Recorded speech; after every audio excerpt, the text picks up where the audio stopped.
Hello, everyone.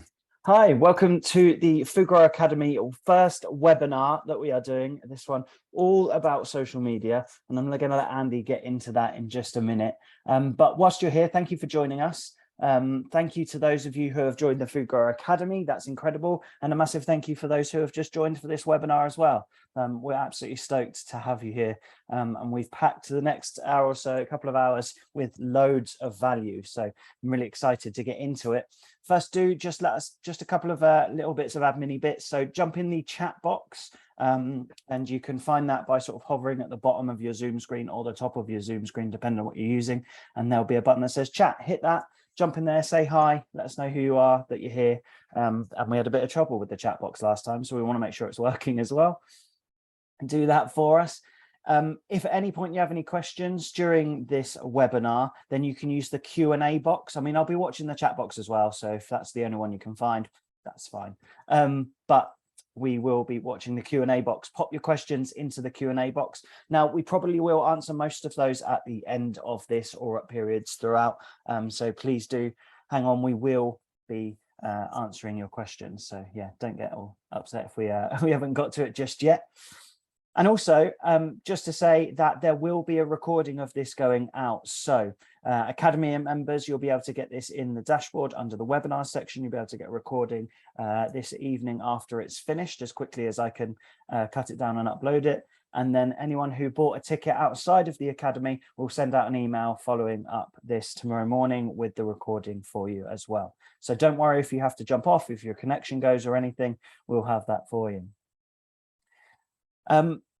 So that's the housekeeping. So without further ado, I think we can crack on and get started. And I'll let Andy unmute his microphone and take it from there. Absolutely. Good evening, everybody, and thank you so much for joining us, whether you're joining us live this evening or whether you're watching back a repeat. Thank you so much for your time. It's lovely to have you with us. This evening, we are talking social media, and specifically social media for growers, people that like us, that like to talk about growing, how you can really get the most from your social media account. I'm going to start by telling you who I am and why I'm talking to you this evening. My name's Andy. I run a company called Urban Herbs.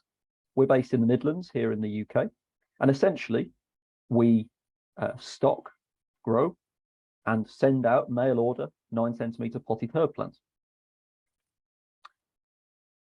Our story has meant that we had no choice but to embrace social media. And over the last 10 years, I have learned a lot about social media, the do's, the don'ts, what works, and I really want to share that with you. Over the last few years, I've taken on an additional role, and that has been working with businesses, both in the horticultural sector and indeed other sectors, consulting with how they can grow their social media, sharing growth strategies and what I think are genuine growth strategies for those businesses with really good results.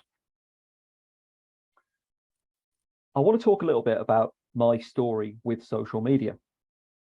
When COVID hit, we had absolutely no choice but to move our entire business online. And we were absolutely certain at that point that we wanted our social media channels to be the center of our online community. It's the first time I've used the word community, and that's something that you're going to hear a lot more over the next few minutes. You can see that we've built a significant following in terms of statistics. When we first started pre-COVID, we had around 1,500 followers. And as you can see, that has now grown to just under 41,000 followers. I promise you, this won't all be about statistics, because I'm about to spend the next half an hour rubbishing the importance of these statistics. But I think it's useful to illustrate that the methods that I'm about to share with you do yield solid results. And earlier this year, I actually launched a spin-off account called Andy Grows Herbs, which provided a slightly more informal, slightly more tongue-in-cheek look behind the scenes and what we do at Urban Herbs. And as you can see, that's gained, I think, around, just over 20,000 followers in just under a year. So again, really, really good statistical social proofs there for the methods that I'm going to talk to you about. Now, I've just illustrated to you that actually these statistics, I've just mentioned to you that these statistics, they're not the be all or end all. And I'm going to talk to you about why you shouldn't worry too much about the number of followers you have, the number of likes that you have. We're going to talk something much, much more important this evening. Over the next few minutes, I'm going to critically evaluate why you should use social media. This is really, really important, I promise.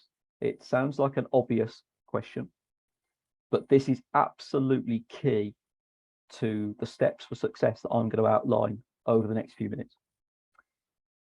And I'm going to ask you to reassess your metrics for success and how you can improve the results that you get from your social media. So why do you use social media? Why do you need to? Why is it important to be good at using social media? And I promise you, this is a question that you might well overlook. I know that you might be thinking that right now because I've sat in training courses and webinars like this one, in which this question has been mentioned and my eyes glazed over. It's a silly question, isn't it? Why do you need to use social media? This is widely accepted wisdom, and widely accepted wisdom should always be questioned and looked into a little bit more, because the answers that you generate to this question will drastically affect both your methodology, your interaction with social media, but also the results that you will gain from it. I say again, surely you have to use social media, right? For the last decade, businesses have been told that they simply have to have a website. They have to have social media channels. But let me ask you a question. Does a window cleaner with an address book full to capacity and a waiting list of customers, do they need to use social media? I mean, surely they don't need any more customers, right? Do they need to brand build? So what, in that situation, does that window cleaner gain from using social media? Well, why not use social media? Why am I even asking this question? I was often told that a business or individual promoting themselves on social media, it's free. It doesn't cost anything, so why not, right? But it's really, really important to appreciate that there are expenses involved. You need a decent camera and a smartphone with connectivity. There are costs associated with that. More importantly, you also need to invest time, which you could spend doing so many other worthwhile things. And yet, if you broaden your horizons and redefine your reasons for using social media, there are so many benefits that will make your investment in using channels like Facebook, Instagram, TikTok, and YouTube very, very worthwhile. It's really, really important to reassess and challenge your reasons for using social media at this stage in the process. So right now, whether you are with us live this evening or you're watching a repeat, I'd like you to either physically or mentally write down your reasons for using social media. Why have you attended this webinar this evening? Or why have you clicked on the link to watch this back? Why do you feel that you need to use social media? If you can make a mental note or indeed a physical note of that answer, we're going to revisit that in a few minutes. I now want to make something very, very clear. I'm not suggesting that you shouldn't use social media, but at this early stage in the process, you must be clear on what you want to gain from this interaction with social media, this investment in it. What's your objective? What is your criteria for success? Over the next few minutes, I want to challenge you to change the way that you gauge success on social media. The details of this success and the results that you gain will look very, very different to every single one of you. Hopefully, during the next 20 or so minutes, you'll see why it is so important to consider your motivation for growing on social media. The advice that I'm going to give you is contrary to much of the advice and accepted wisdom that you will see on social media growth, be it on YouTube or from social media experts. If you type into YouTube, Instagram, or search for social media growth tips, you will have access to literally thousands of videos that promise you methods to grow on social media. And there are very, very eye-catching thumbnails that will boast that they can show you methods to gain 1,000 followers in only 30 days. I'm sure we've all seen those. I know I've spent hours watching them. Not only, in my opinion, are these methods or growth hacks, as they're referred to, extremely doubtful in terms of the practical results that they might gain, but you should also question the actual results that they promise. If everything goes to plan, if you gain those 1,000 followers in 30 days, does that benefit you? I think it's important to ask that question. Imagine for a moment that you are an architect designing something unique, beautiful, and special. You will have a brief outlining the criteria against which the success of your design will be judged. I don't believe that any award-winning architect would set out to build simply the biggest, or the building with the most floor space, or most expensive design of all time. That's not an objective to work towards, surely, although both might happen along the way. Much better objectives would be to set out to design a building that speaks to you, or indeed the client, personally and emotionally. That's why this evening I'm talking to you about community building. There is no growth hack for this, although there are definite ways that you can build a stronger community around you on social media. And at this early stage, I would suggest that you need to reevaluate your growth strategy if you're not already measuring your success in terms of the community that you're building around you. If you are pursuing numerical growth, employing growth hacks to gain 1,000 followers in 30 days, you might actually be harming the community that you want to build. Accepted wisdom regarding social media growth is that you need to generate what is described as meaningful engagement that will boost the visibility of your content and therefore reveal this content to a wider audience. Again, YouTube is full of tips and tricks. You should always ask a question in your caption in order to generate comments. You should post on divisive subjects to gain a reaction from your audience. And this should only ever be interrupted by constant questions and opinion polls in stories. Again, trying to generate what is described as meaningful engagement. I would question how meaningful that engagement is. It feels like a growth hack, doesn't it? And in my opinion, that's exactly what it is. That's fine if it generates you results, but I honestly don't believe that it will generate you the results that you necessarily want. Has anybody noticed that so far this evening, I haven't yet mentioned the social media algorithm?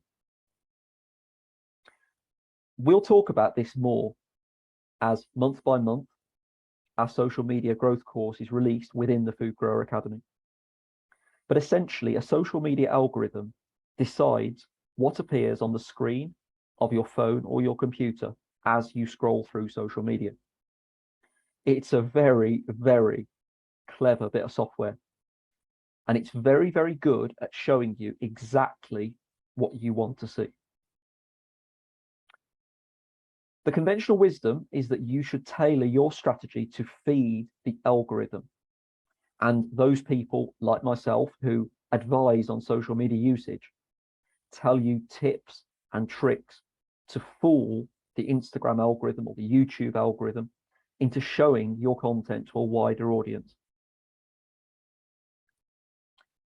This evening, I'm going to suggest a controversial approach.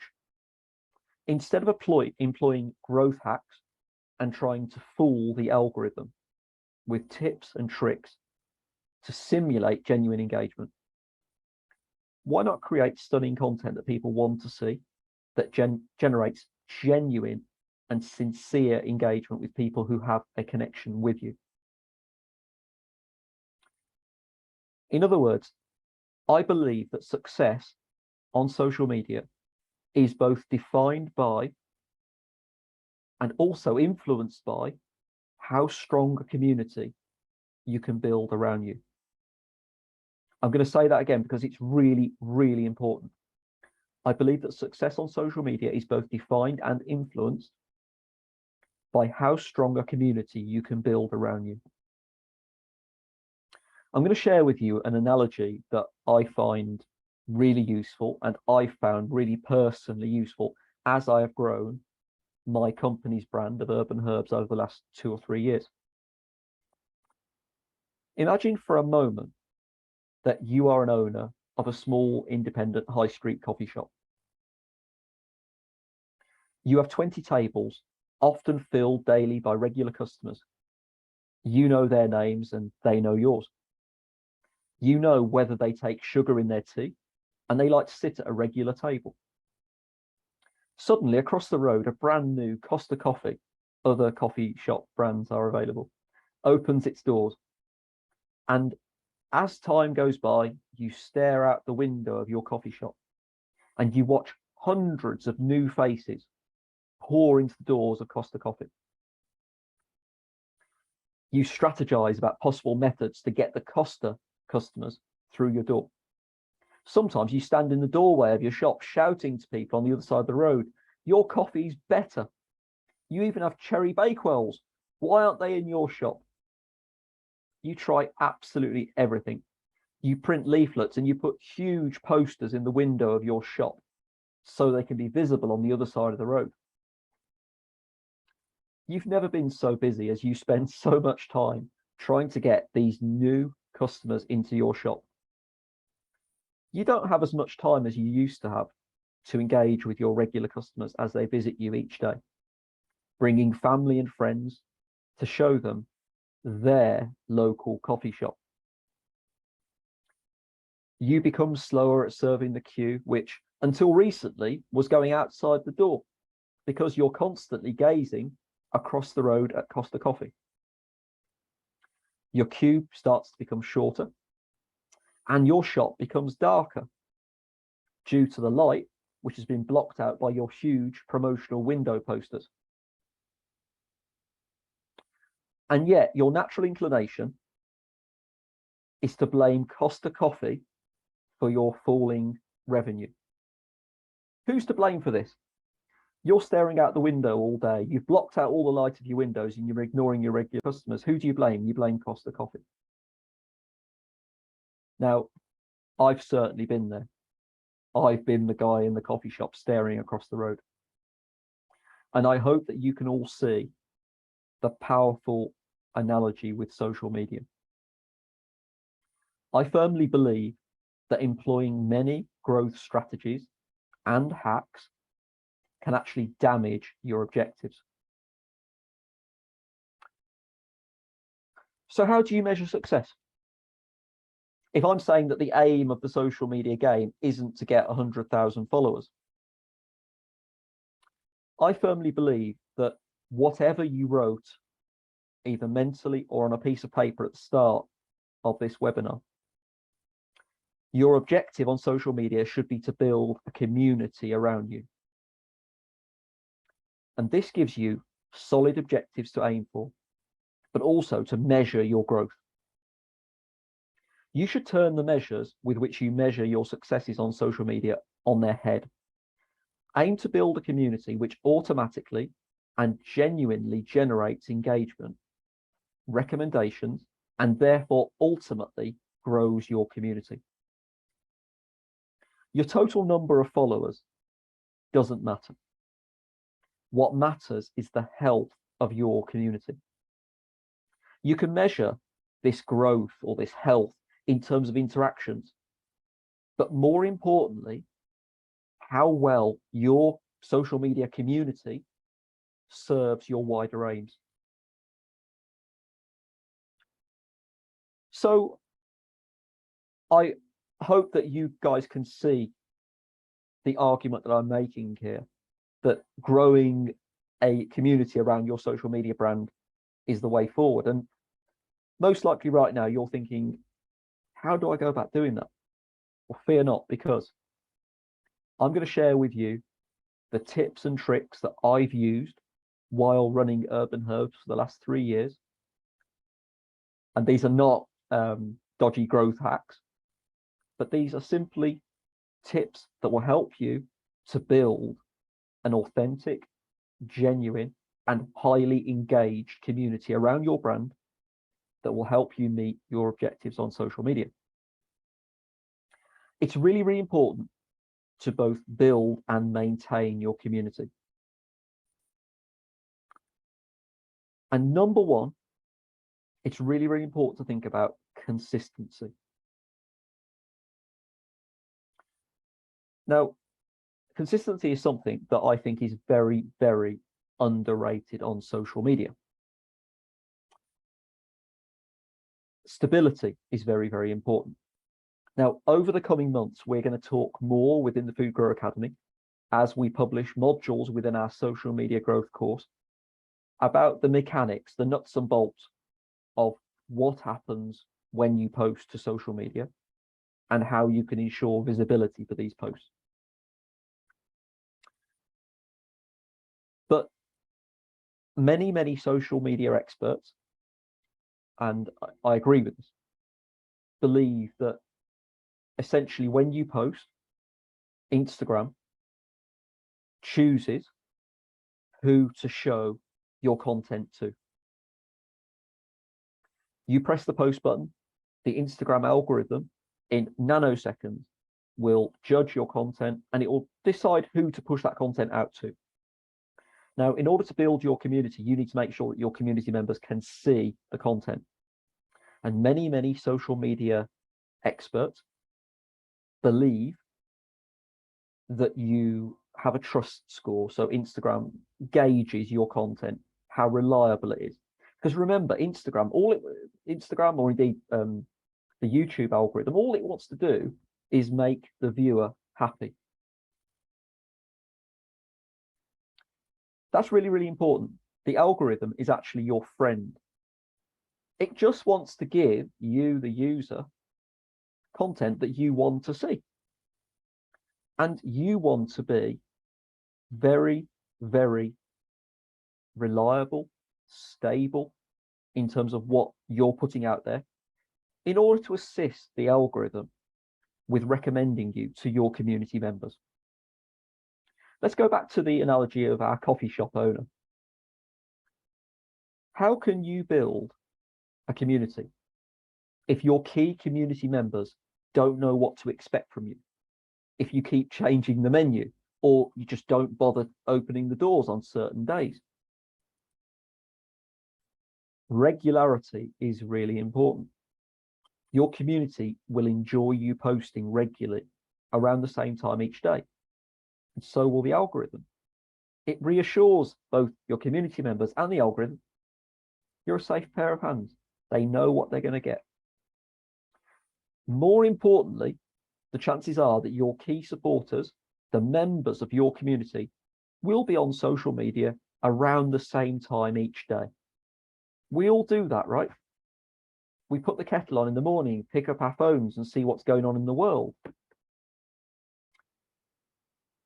If you know that your key members of your community are online around the same time each day, that's the time to post. The members of your community will see your content and most likely they'll start to interact with it. Now, in reality, life gets in the way.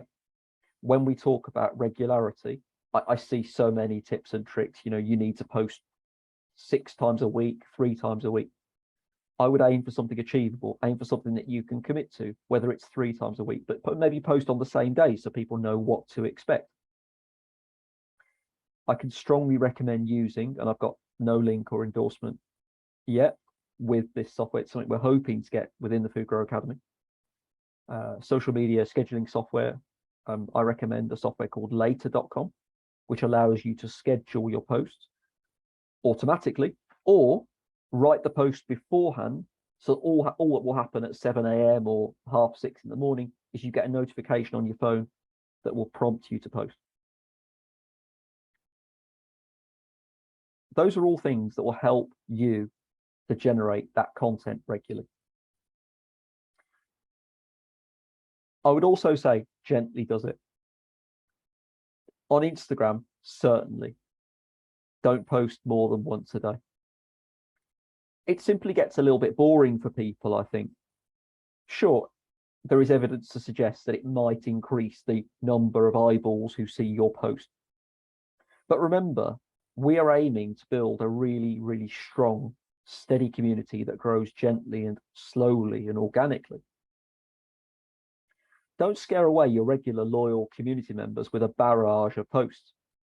Even if they absolutely love what you're doing, too much of anything is not a good thing.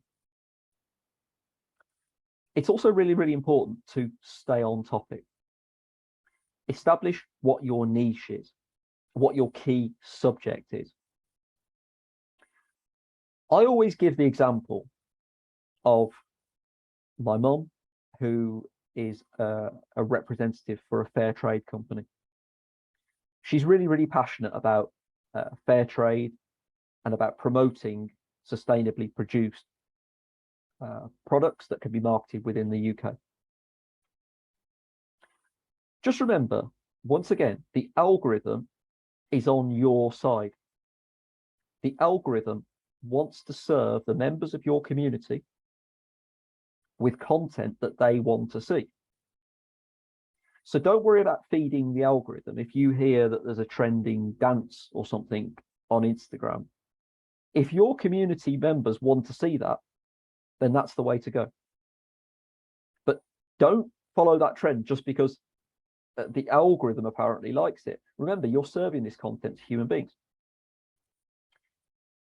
So we go back to the example of my mom. Let's talk about an individual. What does she want to see when she turns on social media?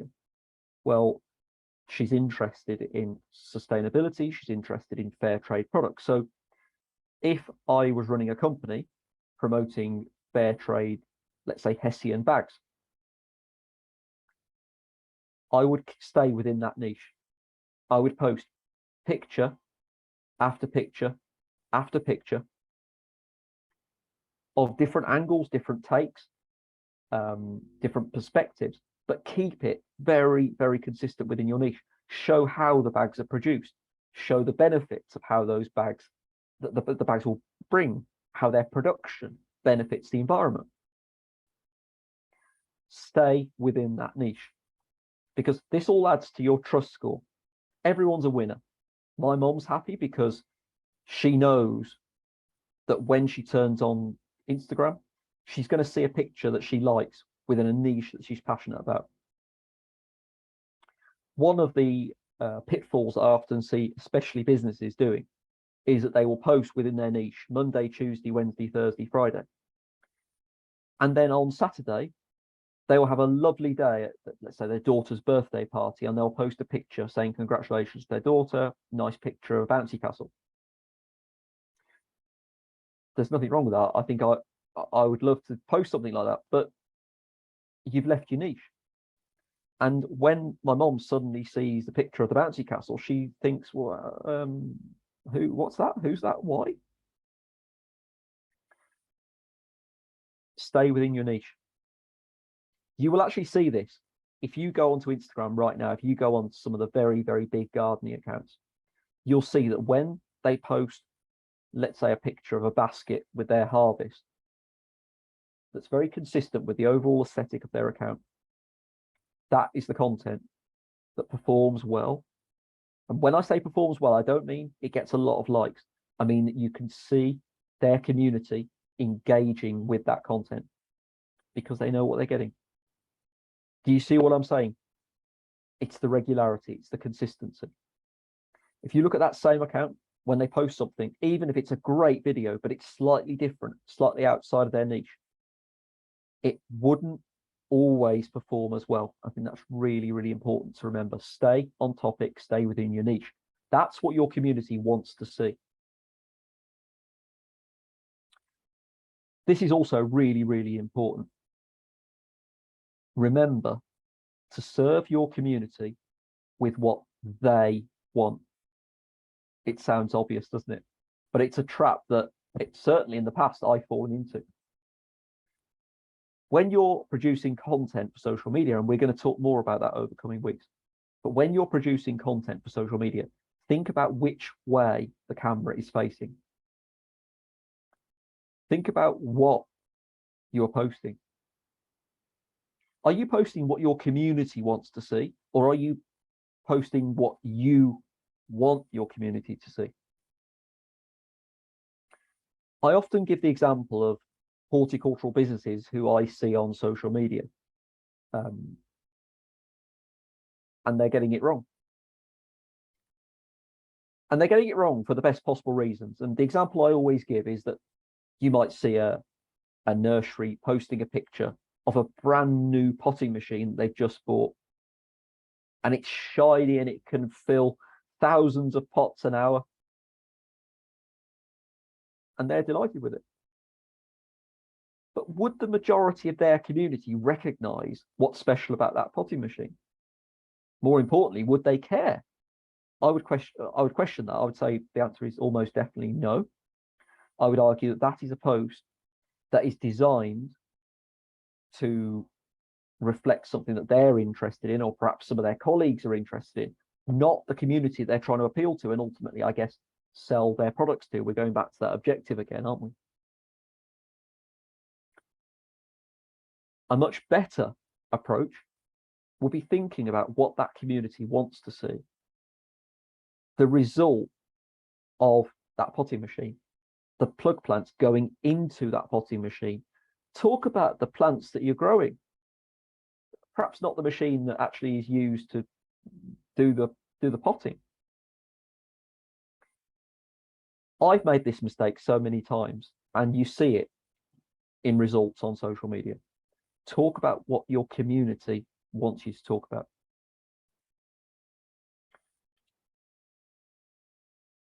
It's really, really important, and I cannot stress this enough. Don't use social media as a broadcast tool. Stop and think about this for a moment.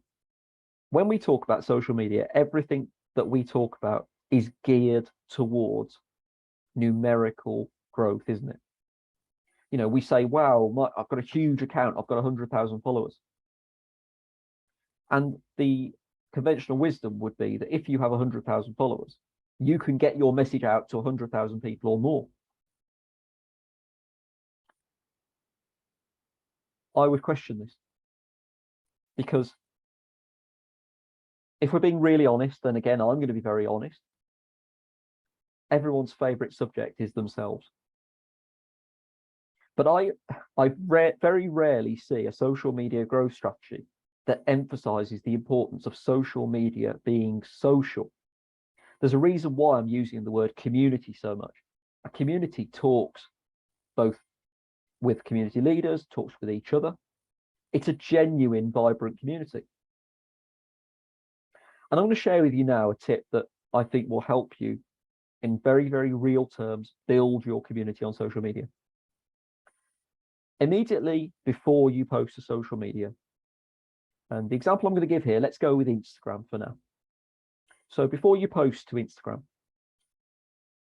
why not hit the following button to turn your feed chronological? This is an update that Instagram brought out, I think, about 6 months ago.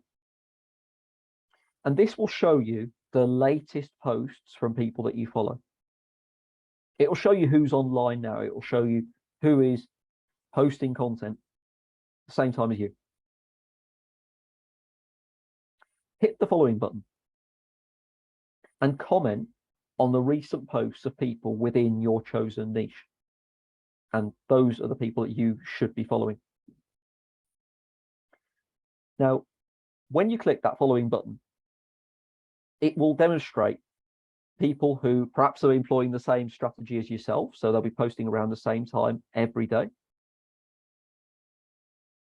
And I want to stress this because this is really important. I don't think that what I've just suggested is a growth hack, but rather it's a modern way of leaning over your garden fence and signaling to your neighbours that you're willing to chat if they are. You'll be amazed how easy it is to forget this simple truth. When I get busy with running Urban Herbs, I forget this regularly. Social media is about being social. It's a two-way communication. If you see a post of somebody that's posted recently in your niche, why not leave a genuine comment? Ask them a question about it. If it just looks really, really cool, tell them.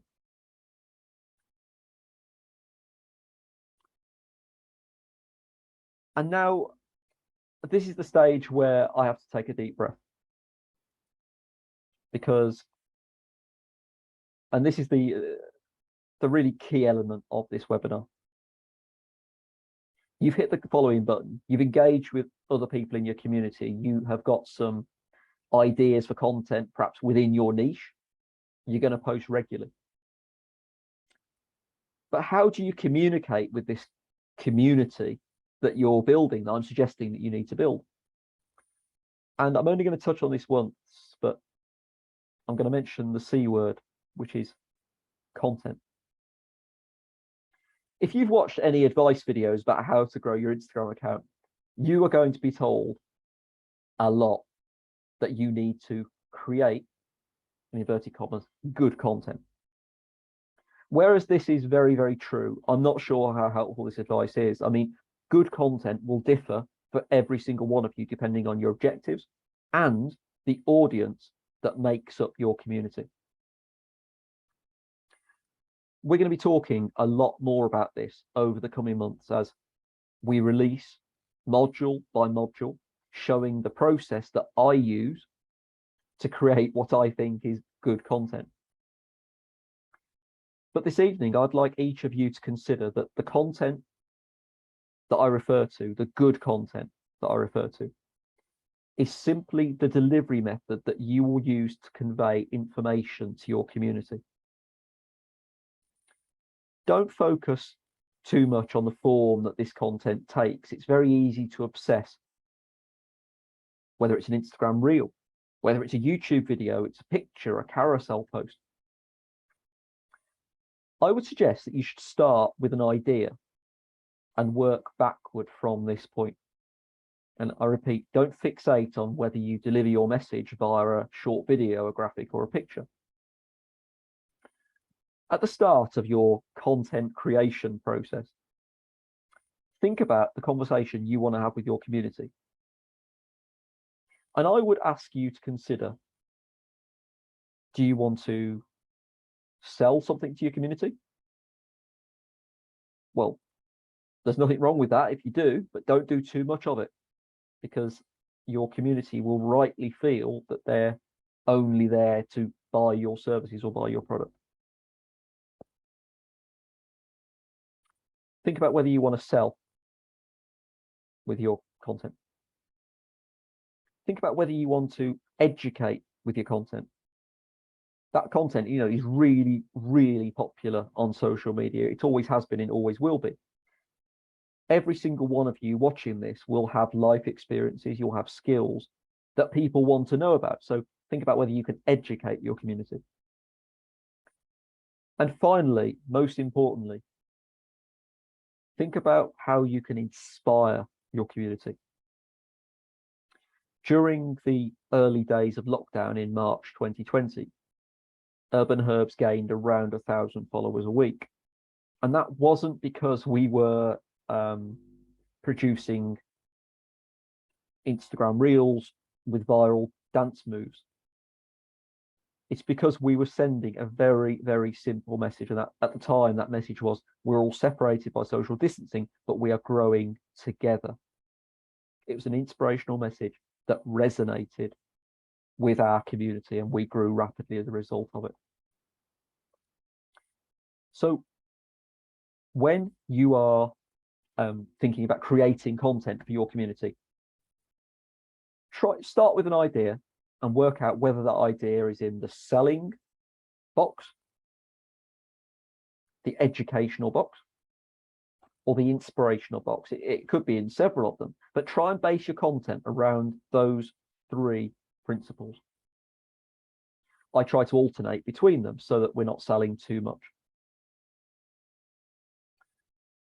The most important thing that I am trying to communicate to you all this evening, or whenever you're watching back this webinar, is that you should use the content simply as a delivery method to serve, provide for, and build links within the community that you're building.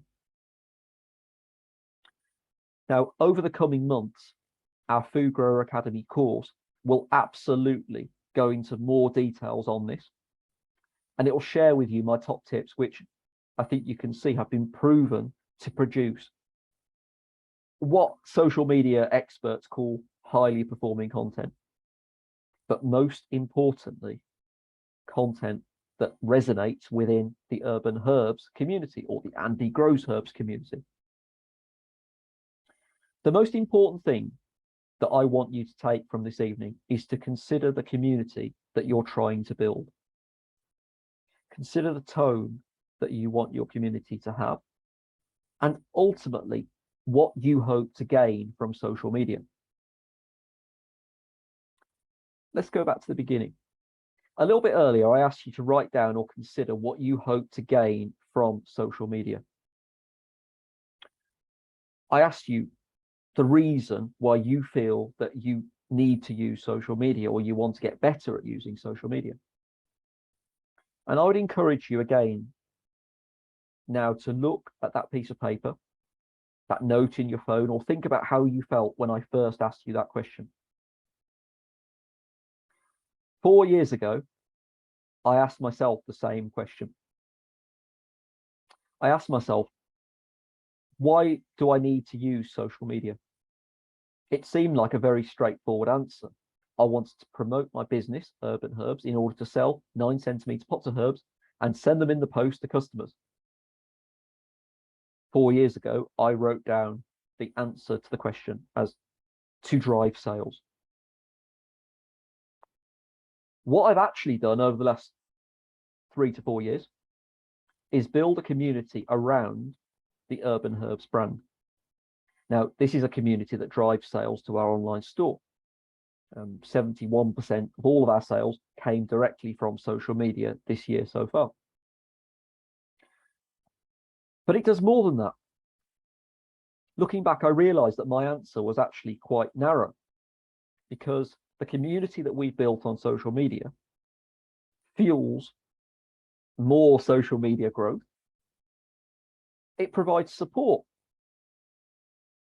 It provides feedback, market research, social proof, genuine social proof, as customers post and share how much they enjoy the herb plants they've ordered. And most importantly, the micro community that we have built at Urban Herbs is anchored within the wider Instagram gardening community. I used the analogy minutes ago of leaning over the fence and indicating to your neighbours that you're willing to chat. I like to think that Urban Herbs has always got an open door, and people feel they can just drop in. I very much hope that this webinar has challenged your feelings about social media growth and has acted as a springboard, maybe the beginning of your journey, or maybe a slight change in direction in the journey that you're taking with social media. And we're going to be talking a lot more about this over the coming months within the Food Grower Academy. I'm now going to open the floor up to questions. I can see we've got quite a few questions to get through already. If you have any more questions, please send them in. But I can see that Chris has already got a few questions that he'd like to put to me. So to start with, Chris, I've got a question for you. What did you write 45 minutes ago? Why do you think you need to use social media? Yeah, so I mean, I don't think anyone that's seen any of my Instagram work will not know that I also run marketing for Reag Tools, the regenerative agriculture tools company. So I was looking to get as much out of this as everyone else, particularly for that. So I wrote it in the tone of doing that job. And it sort of was twofold what I wrote. I wrote to profile the beneficial tools that will help people grow food. And ultimately, the reason we are using social media is to sell tools. So yeah, revenue at the end of the day. And I think that will resonate with a lot of people. That I think that social media is a fantastic sales tool. But I think it's also so much more than that. I think that it is, I lost track of how many times I used the word community in the last 45 minutes, but it is absolutely crucial because, I mean, it's no secret that at Food Grower Academy, we are big fans of Reag Tools. But actually, I guess the social media work that you do with Reag is a perfect setting to share with other growers. Actually, you know, hey guys, this is not marketing speak. Actually, this stuff is really, really bloody good. And I think that actually that content can become a product in its own right as well. So actually growing the account is just, see, I use social media speak there, growing your community is just as important as actually selling those tools maybe. Chris, I can see we've got a load of questions, comments. Where do we want to start? Well, I'll just read out a couple of the chat comments we've had. Thank you everyone for saying hi, and thank you to those that shared their whys. I mean, pretty brave ones in there, which is great. Jason, I hope you don't mind me sharing this, but the first one was increase in revenue, exactly the same as mine. Document our story, and of course, community and knowledge sharing.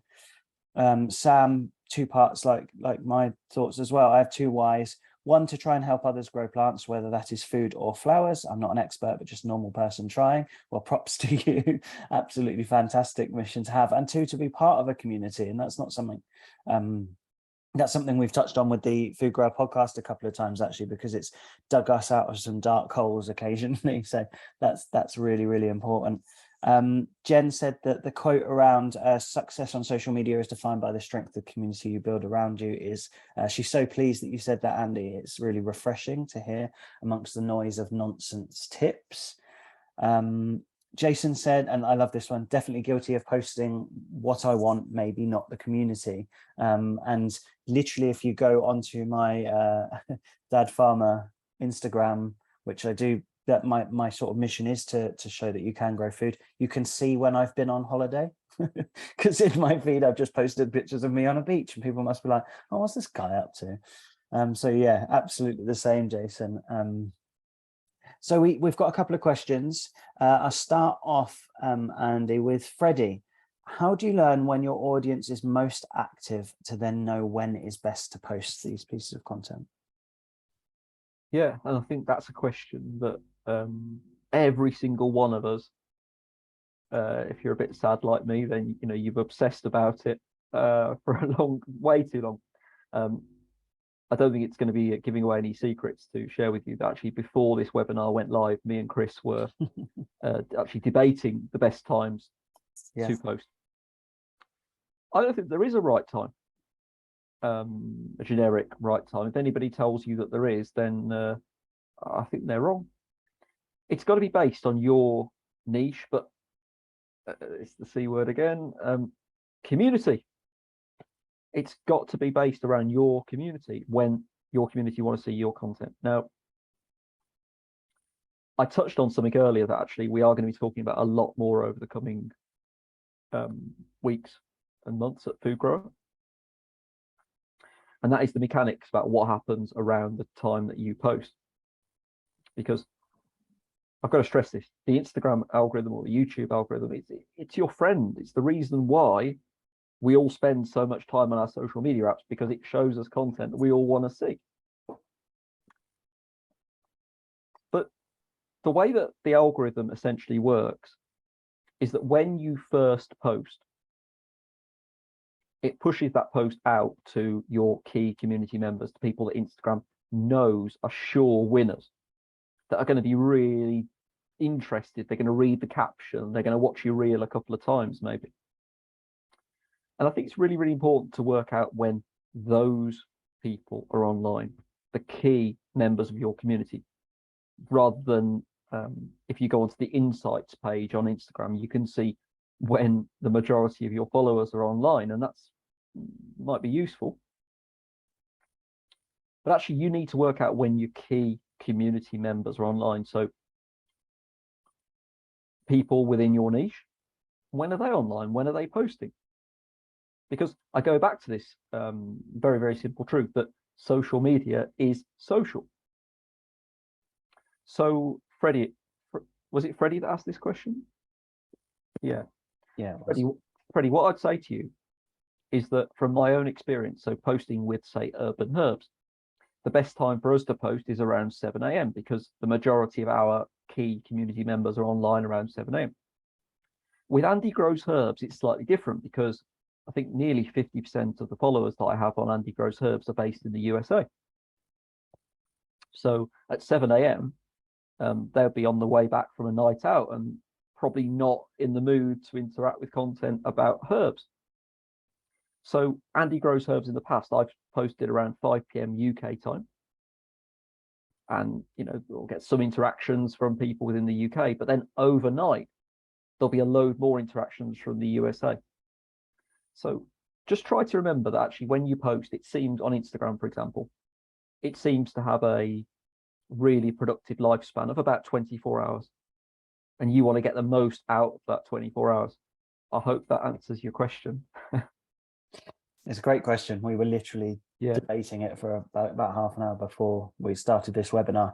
And it came from the fact that I was sort of posting things with Reag Tools again and finding that we were targeting market gardeners and they were working by 7 a.m. And so that wasn't quite getting the reaction. And so, yeah, but I think a really key point there, Andy, focusing on your core community rather than the bigger community, because they're likely to then interact, which gives you a little bit more longevity in your post.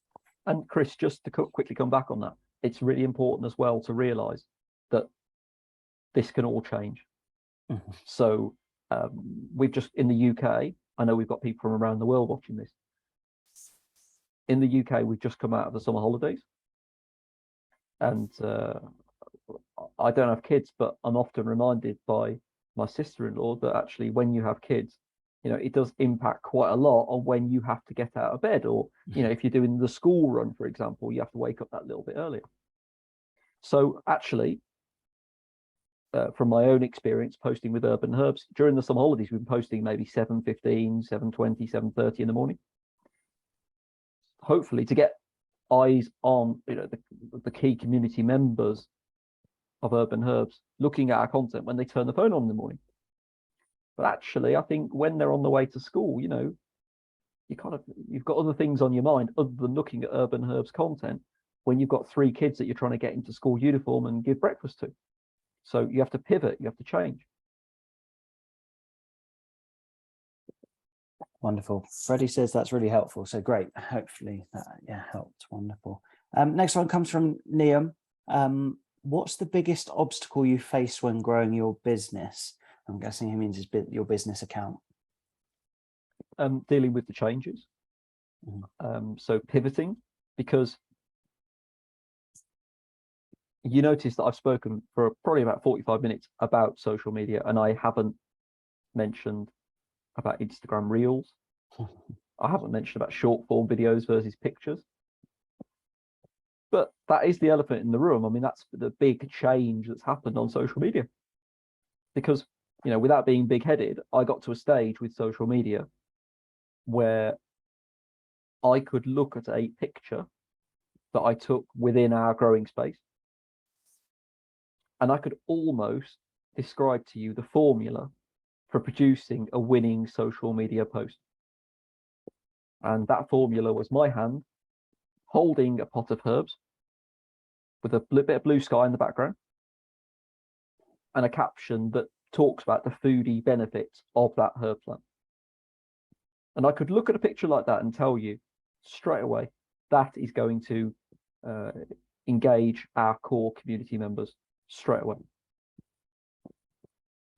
And then Instagram makes changes, and suddenly that static picture is no longer a winner. So you have to pivot, you have to make changes, and you have to get good at video editing. I want to stress though, just think about your community, your key community members. Because, look, we are the Food Grower Academy, and this is advice that's aimed at growers. It's very, very tempting to get sucked down avenues. You see what's called trending content. You see people dancing around to a popular music track, for example. But if your community doesn't want to see that, what's the point of posting? So I guess the biggest challenge that I face growing the business on social media is making those changes while staying true to the values that actually made our community strong in the first place. Yeah, it's so key, isn't it? I was looking through my phone the other day, and I found a folder called To Post, and I'd obviously been very organized a year and a half, 2 years ago. And there's over 100 really high quality photos in there, but they are all either square or landscape. And I was looking for photos to either make a reel out of or to put in the feed, which would have needed to now be portrait. It's absolutely bonkers, really. But yeah, growing changes massively. I mean, I'm going to jump down a couple of questions because this seems relevant from Sam. She does say, I prefer to put photos more than video on Instagram. Is there a downside to only posting photos?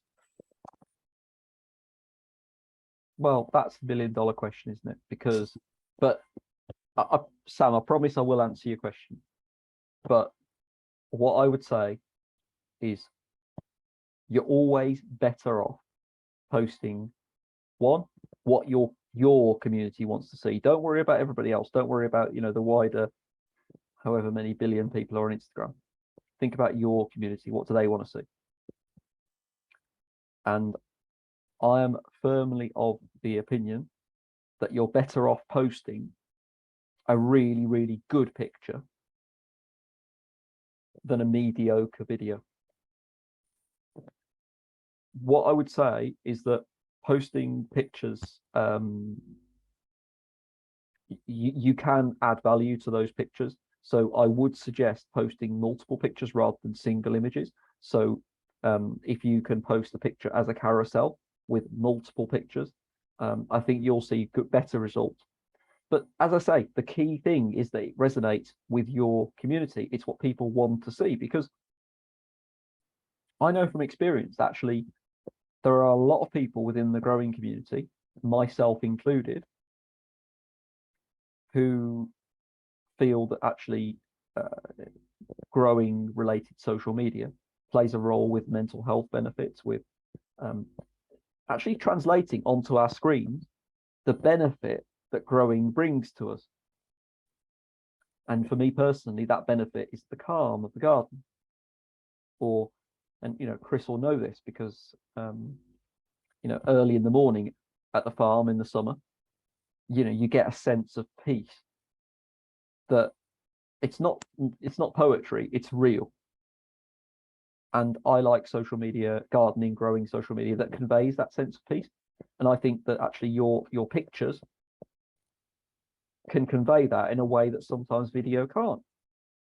So, to repeat what I said, during probably about half an hour ago, maybe, like, I genuinely think that the message within your content is so much more important than the actual method of delivery. I feel that there's another analogy here, Chris. Perhaps it's the company that you have within the car rather than the brand of the car itself. But yeah, I hope that answers your question, Sam. And keep posting the pictures, and please actually go on, if you're not already, on the Food Grower Academy Discord community channel. Please let us know when you post your pictures, because I think actually we'd love to see them, right? Yeah. We'll definitely interact with them and become members of your community. I think it's a really good question, and I mean, Urban Herbs is a really good example of that, because we are being bombarded as people who work in social media or marketing with the trending audio or the reel that you should be using and the templates, and that's all fine. But you sort of just served your community further by creating a carousel of square post images the other day that showed herbs in autumn, and the same with things to sow on the Food Grower Academy Instagram, and they perform really well. And that was a really good example of you putting taking the idea, working back from it, and putting what the community necessarily wanted to get. And Chris, again, if you don't mind me just coming back on that slightly, because one of the other comments earlier, was it Jason, who said about the objective being generating revenue? And it's worth actually me being upfront, being honest with you, that actually,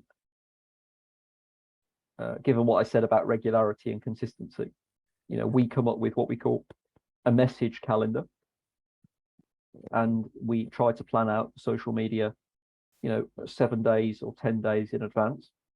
The reason why we do that is because, given what I said about sell, educate, and inspire, we try to employ that formula, SIE. So sell, on Monday we'll sell, on Tuesday we'll educate, mixing up the order of it, doesn't it? And then, I don't know, Wednesday we'll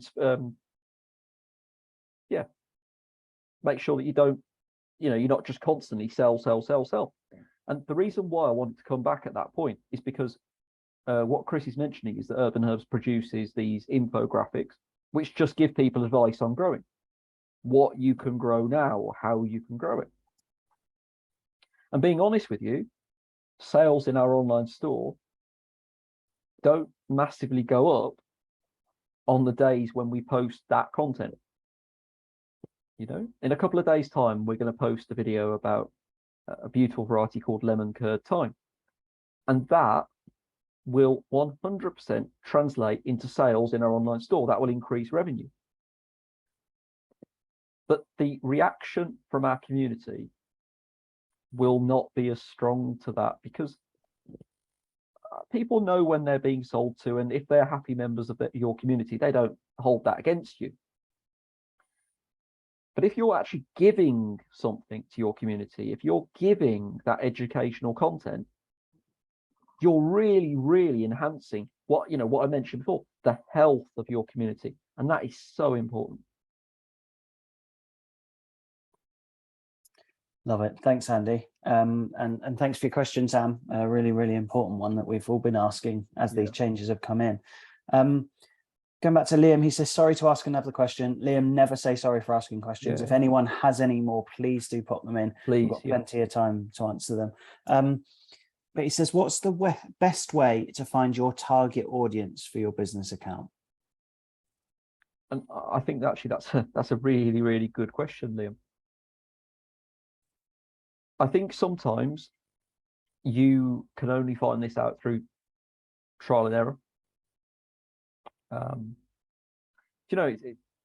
I used to sit in webinars like this in business development courses, and the person doing the webinar would get you to describe your typical customer, your ideal customer. And I used to like being a rebel, because I used to say, well, no, I haven't got a typical customer. Truth is, I do. With Urban Herbs, we do. Demographically, in terms of gender, in terms of age, we do have a typical customer. And it's taken me a very, very long time to work out who that is. And actually, I found this out in the real world, not on social media, because I would attend farmers markets, and you would see the reactions of people as they come up to your stand. People that kind of get what you're doing, people that find it a bit weird, people that ultimately engage with it. And what I would argue is that if you follow the process that I talked about this evening, and you engage with other people within your niche, I think your community will actually build itself. I think that people will find you, that you don't necessarily have to go and find your target audience. Just as I did standing at a farmer's market all those years ago, people will cross the market square and they'll come to your stand. Your community will build itself. And I firmly believe that's the case. And Liam, just to follow up on what Chris said, never apologize for asking questions, because that is literally why we are here. This is a microcosm of the community that we want to build, isn't it? Yeah, very much so. Very much so. In fact, we've had a question coming on our Discord from the Food Grower Academy, someone who couldn't be here tonight, but they have asked a question and I promised I would ask it for them. So when posting on, say, Instagram, and I noted you actually mentioned stay within your niche, which really important message, but is there a space outside of, say, posting on the grid that you can share more personal or behind the scenes stuff? Yeah, I mean, what I would argue, and this is something that actually I've sort of struggled with a little bit over the years, is that your grid, your feed post, they should be the absolute pinnacle. So, you know, the real high quality content that's just purely on niche. Whereas I like to think actually Instagram stories is a place where you can share a little bit more behind the scenes, a little bit more kind of like raw content. So, you know, I will often, during the busy period of our season, because so many of you watching this lead busy lives, and sometimes you can't actually produce a really detailed, high quality cinematic bit of content every single day, and that's where actually Instagram stories can come in. They can provide something a little bit more real. You know, when we're very busy, I start work around 4:30, 4:45 in the morning, and actually I will just go around with my phone and post a few stories behind the scenes, not just within the niche, you know, just saying, actually, I'm a guy who's up at 4:45 drinking coffee and I'm really tired. And so often people will send lovely messages, you know, from within our community saying, you know, keep going, drink more coffee, because, you know, I really want to get my herbs tomorrow, you know. So yeah, very cool. Chris, one of the things that struck me about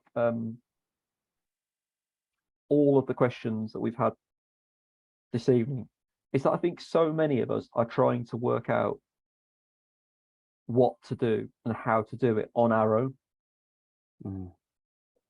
And one of the things and one of the reasons why I think what we're doing here at Food Grower is so special is that it's a bigger version of what myself, Chris, and Jack have had over the last few months.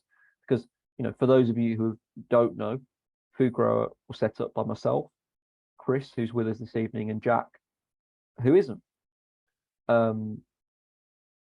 If you don't follow Jack already, he's got a very, very cool Instagram account, by the way, called Jack's Patch on Instagram. Produces some really beautiful Instagram reels. But one of the benefits that we've actually gained from our friendship is that we've had that support and we've had that ability to work together and bounce ideas regarding social media, regarding other things, but regarding social media. And I really, really hope that one of the things that can come from Food Grower is that sense of community. Now, one of the things that I would really like to just put out there to everybody watching live, or to those of you who are watching this back, please, if you're not already a member, please join Food Grower Academy. Hopefully most of you watching this will be. But actually, let's all work together on this, because we do have a Discord server where our community can come together. And if you post on social media, don't be shy. Let us know at Food Grower that you've posted, because again, this isn't generating fake engagement. You're probably posting content that we will want to see.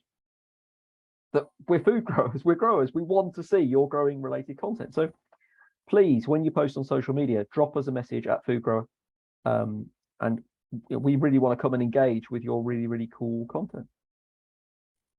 Yeah, definitely. And tag us as well if you're putting it on, say, Instagram or something. We've had some wonderful stories in today. Gary, I'm sorry if I pronounce it, I think it's Lever surname, came into the community and instantly started growing microgreens. And today was putting some stories up, picking and eating his microgreens that, I mean, we launched 10 days ago. And he's already got microgreens off the back of it. And he was posting and he tagged Food Grower Academy and we shared it. And it was just, yeah, it's just really lovely to see that stuff. We had exactly the same from Jen as well, and tagged us in that and then put it in. And within the community as well, there is a social media, a member socials chat in the community Discord where we can all follow each other, because I think I'm right in saying that most of us, if we have accounts that are around growing or even in that sort of lightly in that stratosphere, that we're all sort of each other's, the community that we all kind of want to speak to, right? We're all sort of trying to push similar messages, and so it like you say, Andy, it isn't fake. It's not a group where we all just comment because we want to help each other get a leg up on Instagram. It's because we're genuinely interested, and it's stuff that we are examples of the community you probably want to build. And I'm aware as well, Chris, that a lot of people are going to be watching this back, because we've had a lot of messages from people who either weren't able to join us live this evening, and actually just want to watch this back. And what I just want to say to you, if that's you watching this back, that firstly, thank you so much for your time. But I'm incredibly conscious that I've been working within horticulture for a scary number of years, 12 years now. And I see some absolutely amazing horticultural businesses out there. And I use that word genuinely. Some slightly older businesses. And they're not using social media to tell their story. Now, why do I care? Well, I care because actually I care about growing. I think that myself, Chris and Jack, we do 3 amazing magical jobs. They're the best jobs in the world, actually. And I'm concerned because actually there aren't enough young horticultural businesses coming through. And if they don't sell their story, if they don't tell their story correctly, well, to be brutally honest, they're not going to be around for much longer. Now, the converse is true, that perhaps you are watching this as a young horticultural businesses, that want to make waves. Well, the opportunity is there for you. If you use social media correctly, you tell your story, and I don't care what it is that you're growing. This could, what I've talked about this evening, or what your niche is, it's relevant to you. If you're specializing in pond plants, you can use social media to explain why you do this, why you're so passionate about it, the effect that those pond plants can have on the local ecosystem. And believe me when I say, people are out there who want to listen to your story. There really, really are. So I hope that you found this inspiring, because I think you can tell I am passionate about this. I just want to throw something out there as well, Chris, if this is okay, that actually the end of this webinar is not the end. Because for all members of Food Grower Academy, if you go onto the community Discord server, I'm there, Chris is there, Jack's there. And we've got a lot of members now. And I'm pretty certain that we will all be delighted to help you if you've got questions. I think it's Sam that mentioned about posting, whether to post static pictures or videos. Ask the question on there, and we'll be more than happy to bounce ideas with you. And if you're willing for us to do so, we'll be more than happy to provide a little bit of constructive criticism to the strategies or devices that you're using.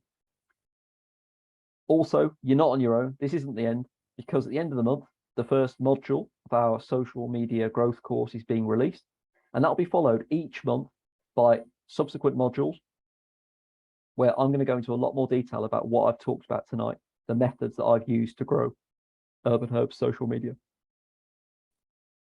Wonderful. Yeah. Just to mirror that, absolutely. Jump into the Discord group if you aren't already. If you aren't a member of the Academy, academy.foodgrower.co.uk. Freddie has another question. It's a really good one. It's a massive topic, but let's get into it. What would you say is good quality content? For example, would you say a good reel is? I've done reels where they take more time to film with better filming, a story or message to it, and it's either inspiring or motivating, but it's not something I can keep up with being a mum and focusing on growing. Now I have started to create more raw videos of what I'm doing that day, giving some tips, but it's not got fancy music or fancy filming or techniques. Are both considered good quality? And I think that's such a good question. I think probably everybody listening to this, either live or on repeat, is probably asking themselves the same question. The answer is, it depends what your community want to see. I would go back to something and say that the method of delivery is less important than the message behind it. Yeah. So if you've got a reason to post, if you've got something powerful to share, if you've got something that's really useful for your community, or just a stunning visual you want to share, I think that'll benefit, and it will benefit your community. That's the key. It doesn't matter what format it's in or what editing software you've used. Now, we were just saying about how growing social media, gardening social media can actually communicate the beauty of the garden. Sometimes that's difficult to do, isn't it, with a picture?